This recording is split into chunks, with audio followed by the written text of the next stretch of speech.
At Genentech, addressing the often overlooked drivers of health inequities starts with asking bigger questions. Are communities of color merely underrepresented in research, or have they been historically and systemically excluded? What can we learn from the wisdom of communities most harmed by injustice when we talk with them instead of at them? What does it take to become worthy of their trust? Addressing these questions and many others starts with acknowledging the root cause of health inequities: systemic racism.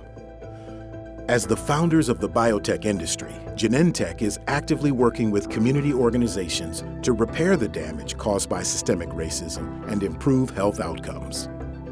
Learn more about how Genentech is working to transform society at gene.com/askbiggerquestions.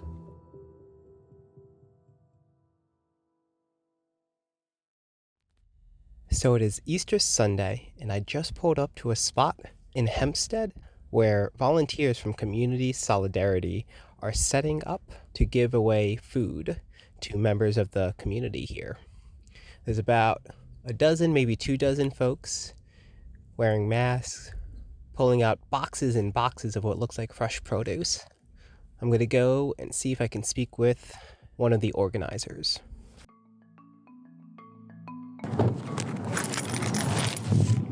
Where's the line start? Right there. Oh, all of those cars? Yeah. Oh, wow. So you got white people cutting in line. Uh-huh. So they'll get a drive through here, and then they drive out. Community Solidarity is a vegetarian food share that gives out free fruits, vegetables, bread, and other groceries to low-income communities across Long Island. Every Sunday, they set up shop in this Hempstead parking lot, about 3/4 of a mile away from the train station. Parts of Hempstead are food deserts.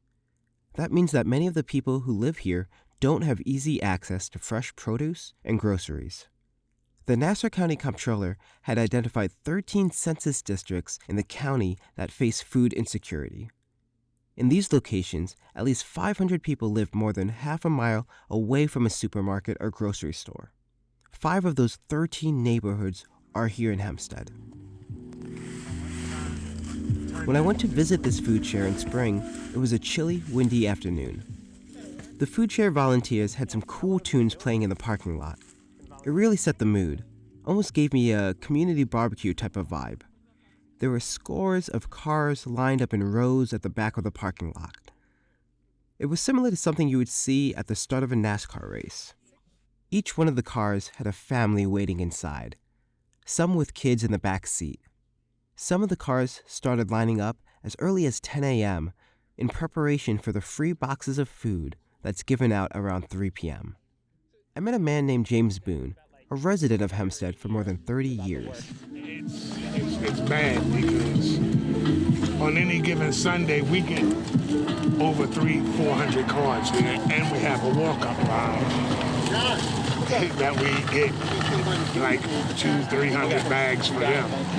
But in Hempstead in general, it's bad because it's no food.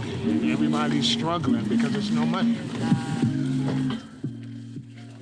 James tells me that in the 16 years he's been giving food out to his community, this year he's seen people struggle more than he's ever seen before.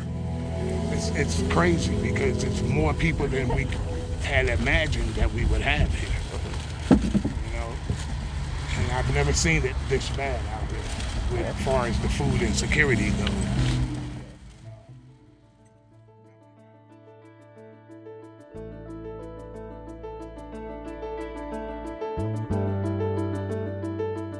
My name is Nicholas St. Fleur, and this is Color Code, a podcast about health disparities and racism in medicine.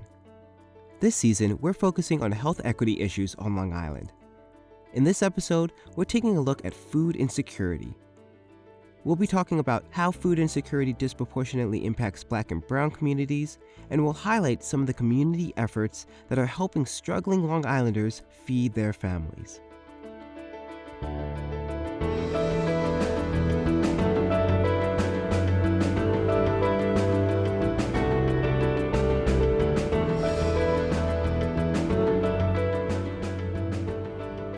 So tell me a bit about what you have so far. I see some strawberries. I got potatoes, strawberries, broccoli, cucumbers. I don't know what this is. Cilantro, apples, mandarins. A little bit of everything, you know. Right. Alan Acosta has been volunteering with Community Solidarity for over a year. Because he speaks Spanish, he also serves as a translator, which is helpful because many of the people who come to the food share in Hempstead are Latino. Each box that volunteers like him fill is piled high with fruits and veggies.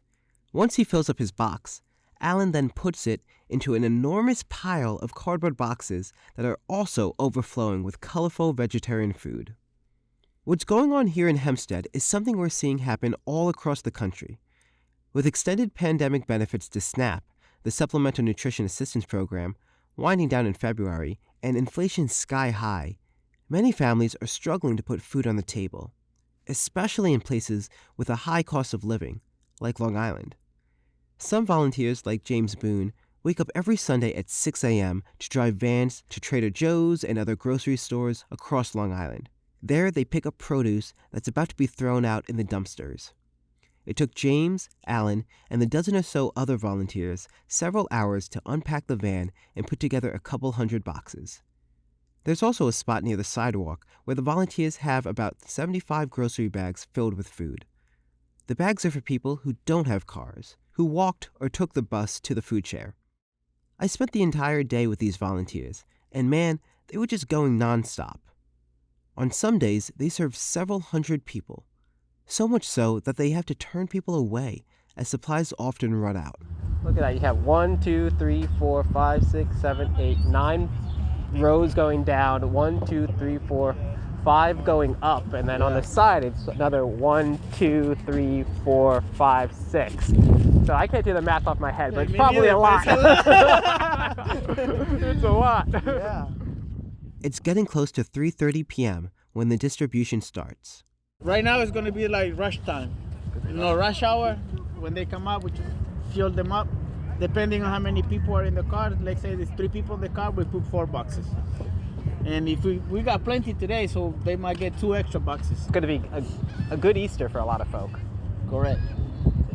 That's good, you know, especially in these times. Right now, times are tough for a lot of people. Getting off winter, starting summer, you know, some people don't work that much.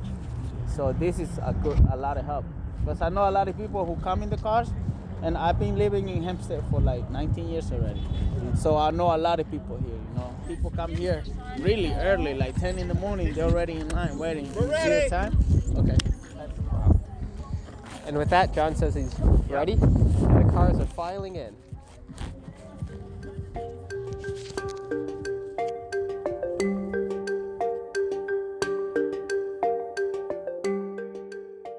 To learn more about food insecurity on Long Island, I spoke with Jessica Rosati. She's the Chief Program Officer for Long Island Cares, Inc., which is a large food bank here. She walked me through what she's been seeing at her food bank. When we talk about insecurity, food insecurity, what do we mean? Food insecurity really means that you do not have sufficient means to adequately meet your food needs. Food is a basic necessity. So when we look at food needs and determining if someone is food insecure, we're really asking questions that's around, how do you get your food? Do you have access to food? Do you have the means to source and procure your food? And that's just the basis, right? Her organization estimates that more than 221,000 Long Islanders experience food insecurity. Of that, about 65,000 are children. As Jessica explains, food insecurity is when people don't have enough reliable access to healthy food. Often it's the result of poverty or the unequal allocation of food and other resources. And that's why I think, sadly, there's a correlation between obesity and poverty and obesity and food insecurity, because a lot of times when a family is destitute, they'll seek to secure their food needs at whatever means cost, right? And cheap foods are really the bad foods, the foods that are mostly processed, where food banking really rests in a lot of education and educating families on healthy food options, even if you have limited resources. According to Long Island Cares, 70% of people facing food insecurity here are from minority populations. Many experience language, education, or transportation barriers. And beyond Long Island, these disparities exist in many Black and brown communities across the country. About 20% of Black Americans and 17% of Latino Americans face food insecurity, while only 7% of white households are impacted, according to the USDA. Jessica said that the majority of Long Islanders who use emergency food networks like food banks and food shares are people working full-time or multiple part-time jobs. So, we serve truly the working poor, individuals who are working and still unfortunately do not make enough means to successfully independently maintain for their family. That's where food banks come in and food pantries. They're a supplement to your food needs. And on Long Island, sadly, all we've seen as a result of the pandemic, coupled with inflation and the rising cost of goods, is an increased need of the regular working family here on Long Island turning to the food pantries to supplement their food needs. Nearly half of the people that Long Island Cares serves are considered working poor, and about 60% of those people make less than the federal poverty rate, which is $30,000 for a family of 4. I asked Jessica to share some of the reasons that Long Islanders face food insecurity. The cost of living here on Long Island is extraordinarily high. It's very high. And as a result of that, the other things that we have to have, right, in order to live independently, a roof over our head, heat in our homes, gas in our cars, these things take precedence over choosing healthy foods for ourselves and our families. And, when you experience individuals or families that have specific dietary restrictions, oh man, that just, adds on to the stress of being able to procure the foods that they need. There's also about 63,000 Long Islanders who are food insecure and yet not eligible for SNAP because their income might be too high. Can you tell us, food insecurity on Long Island, what are we seeing today? Is it going up? Is it going down? I had a brief, maybe 6-week period in 2022 that I was doing the happy dance in my office. And I was like, yes, numbers are going down. And then they went up because all of the provisions that were in place for the pandemic slowly ended. With that ending February 28th, from March 1st to what was Friday, March 17th, we had 207 new families registered just alone in our pantries, 207 new families. So that's a direct result of a government program ending and the direct result of what happens when that ends. That's going to continue to happen. Government subsidies, SNAP benefits, food stamps, or, cash allotments. All of those programs are now ending because the pandemic is now, if you will, in remission, right? But what we've seen on the flip side is now this whole new basis of people that weren't in need before, but now are. But it's not just the greater geopolitical climate that's driving food insecurity on Long Island. There are also local structural forces at play here, according to Jon Stepanian. Jon is the president and CEO of Community Solidarity, the food share that's running this program here in Hempstead. So the way Long Island is set up, it's a series of towns, villages, and hamlets, and it's very segregated, where you have very extremely wealthy communities that control most of the townships, but most of the townships will have poorer communities that are in these villages. And so they'll starve out those villages from a lot of services. So people that are in Hempstead Village, they pay the same exact school tax as people that are in Garden City, and yet the schools in Hempstead Village are nowhere near what the schools in Garden City are like. You can just literally go down the road in Garden City, and the roads are beautiful with brick lined sidewalks and beautiful potted plants everywhere. And then over here, there's potholes everywhere. Things are kind of left to rot. And there's a lot of structural discrimination that goes on in these communities. And there's a lot of need in these communities. And so for a lot of these people, 40, 50 pounds of groceries, that used to be $120, now it's probably $200. Yeah. And so each person coming down on this line is saving $200 a week. That's money they can put towards other things that are more important in their lives. Like it's gas to get to work, it's a kid's education, it's shoes for your kid. It's that wiggle room that people really don't have anymore.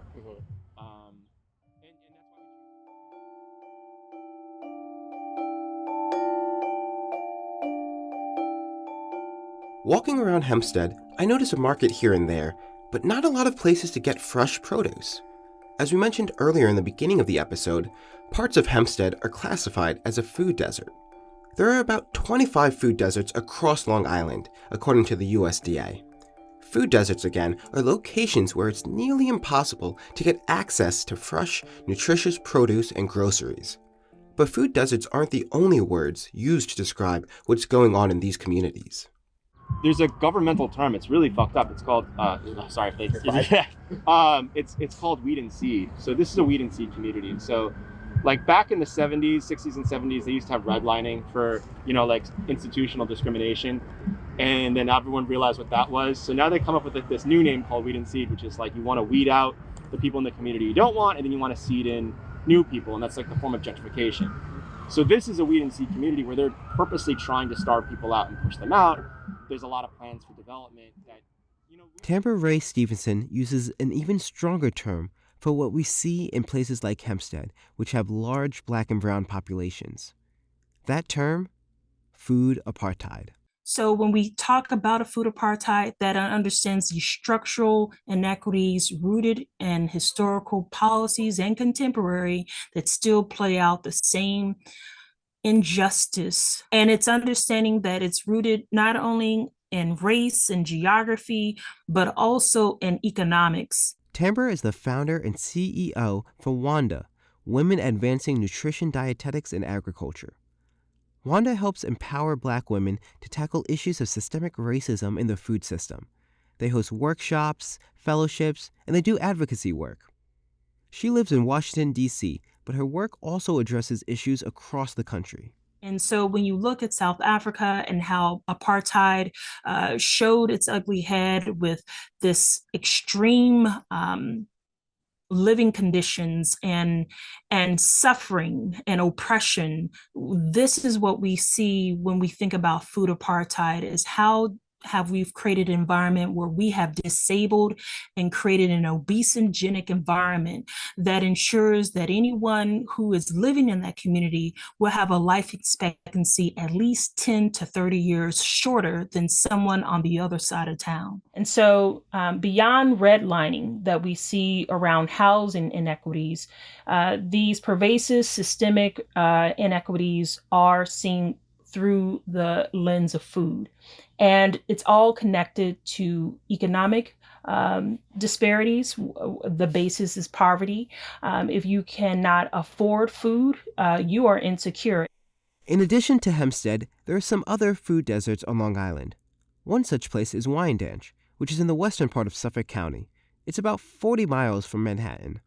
Earlier this year, Jessica authored a report called Equitable Food Access, an assessment of racial and cultural food barriers on Long Island. As part of the report, they took a closer look at Wyandanch. Wyandanch has about 13,000 people. It's about 60% Black and 35% Hispanic. Nearly a quarter of the population live below the poverty line. Long Island Cares reported that from January 2022 to October 2022, their food pantries and other emergency food providers had given out 854,000 meals to people in the Wyandanch community. And although Wyandanch is very, I want to say heavily supported with community organizations, so there's a lot of nonprofit action, there's a lot of really good resources, they still remain impoverished. We're missing something, right? If we have all the support and people remain in poverty, then there's an issue there. We're not moving the needle. For the report, they interviewed members of the community to get their views about food access in Wyandanch.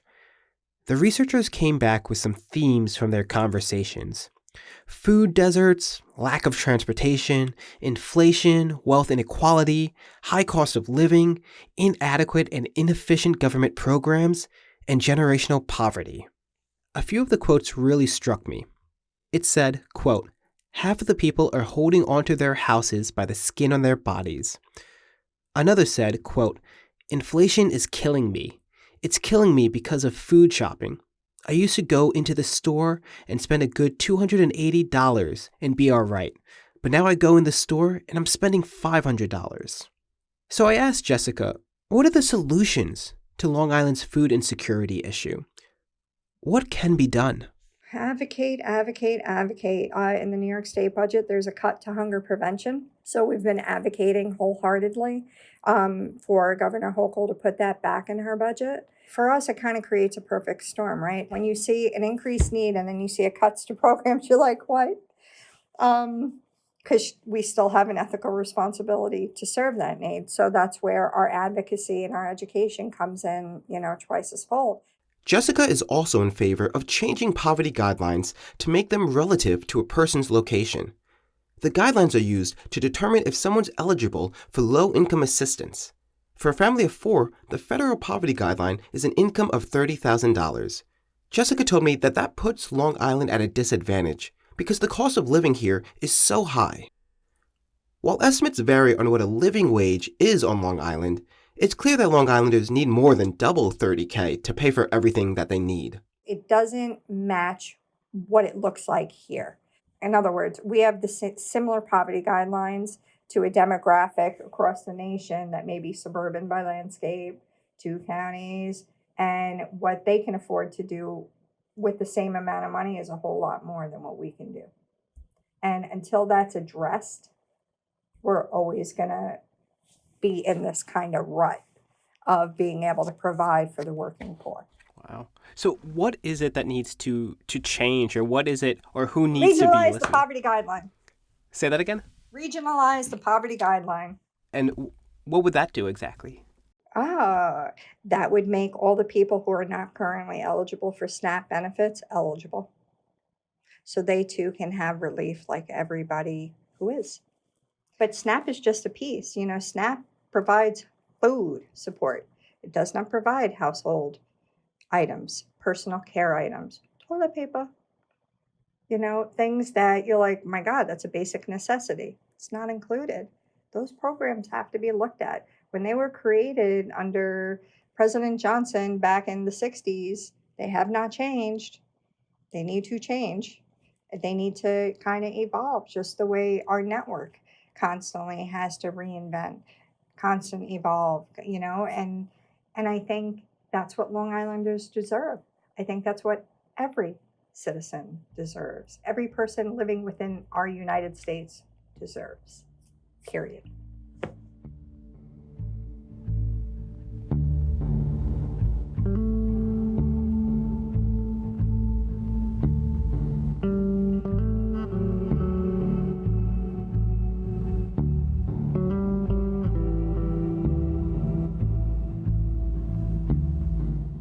Back at the Hempstead food share, I catch up with Alan. He's the volunteer who also acts as a Spanish translator from earlier. Alan is putting the boxes, putting as many as he can into the actual trunk, but they just won't fit. So he's putting some in the asking them if he could put some in the car themselves. Could I just ask you a bit about what brought you here today and what this means to you? I'm just very honored to be able to come here. I've been here before, and the quality of what they give us is always excellent. And they always throw in some surprise, like maybe a candle or something that you're not expecting, or some vitamins or something. So that's why I like it. These sort of interactions are what makes all of this hard work worthwhile for Alan. It's the best feeling. I come here, I feel good. Like some of the people, they say Sunday is fun day, go to a bar, enjoy themselves. This is, for me, fun day, Over the next hour or so, more than 100 cars come by and pick up their food. Around 5 p.m., I start to see the end of the caravan. Okay, how many you got left? 2. All right, you got 2 boxes. Yep, you got 2 people, and that's it. It's done. Come on up. Did you get hurt? He's loading up the last 2 cars. You're welcome. We did them all. We got everybody got today. Everybody got. You couldn't ask for anything better than that. But just as the volunteers were wrapping up, one last car pulled in. But they didn't have any more boxes left to give to the family inside. It just goes to show how much is needed here.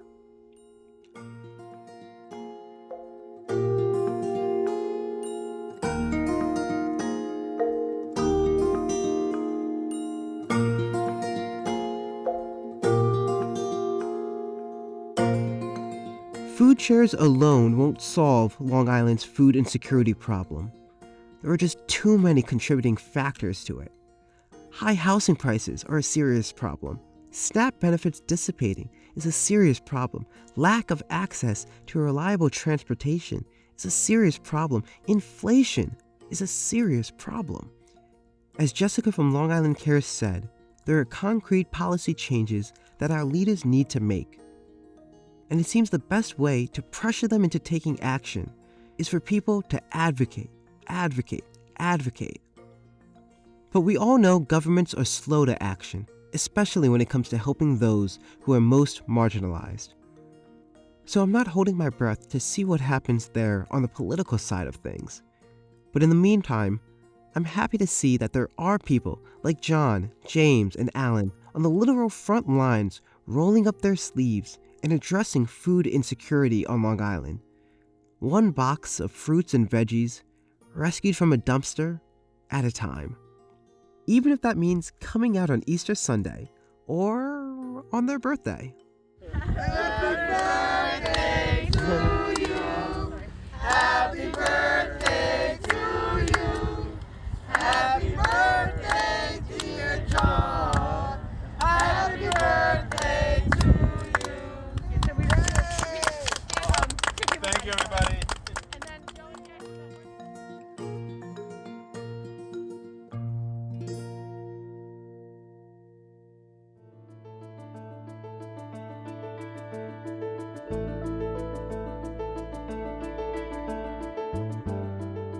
Thanks for listening and for being part of our Color Code community.